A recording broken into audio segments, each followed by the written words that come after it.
Let's move on to Ohio. What's on the ballot out there? Well, there are actually three measures on the ballot. Two put on the ballot by the legislature. One is the citizen initiative, and one of the measures that is on the ballot, there's actually a bond measure that was put on by the legislature, and also a measure dealing with livestock in the state.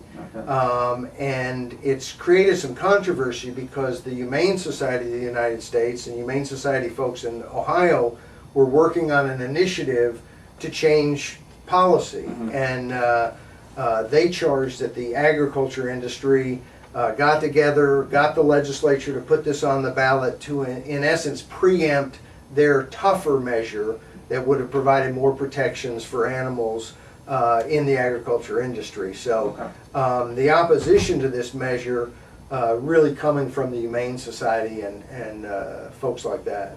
Okay. And they have a casino initiative that'll be on the ballot. Did you want to expound on that? Yeah, it's interesting. There have been 4 different gambling measures, casino measures, or other gambling-related measures on the ballot in Ohio, which requires constitutionally that any type of gambling measure be done by constitutional amendment. Mm-hmm. And since 1990, all 4 measures have been defeated pretty soundly. Okay. It'll be interesting to see what happens with this one, Yeah. but I think it's likely to go down.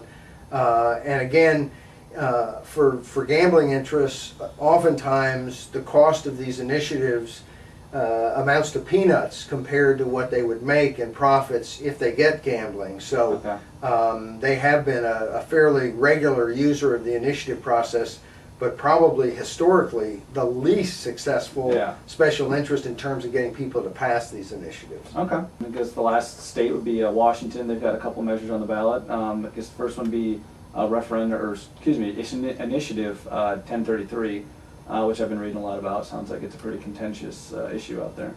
1033 is really a sort of Tabor-like, Taxpayer Bill of Rights-like initiative. It again sets a cap on spending by state government Okay. to where they couldn't spend more than the rate of inflation plus population growth in terms of increasing from year to year.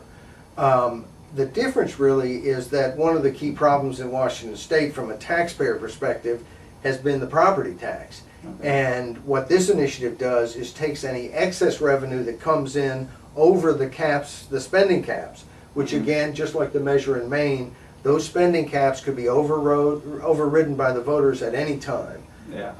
But if they're not overridden, any excess money that comes in would be used to reduce the property tax levies in the following year. Okay. So it's really designed not only to put government spending on a manageable upward but not giant upward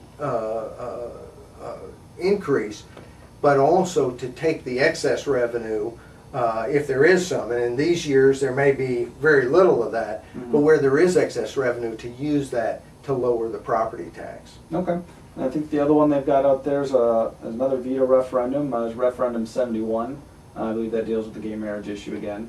It does indeed. It also actually encompasses folks older than 60 years old Okay. who are opposite sex but not married, Mm-hmm. that they could also get the same benefits as married couples if they apply for them. Okay. And so it largely is about gay marriage, but there's also this other component.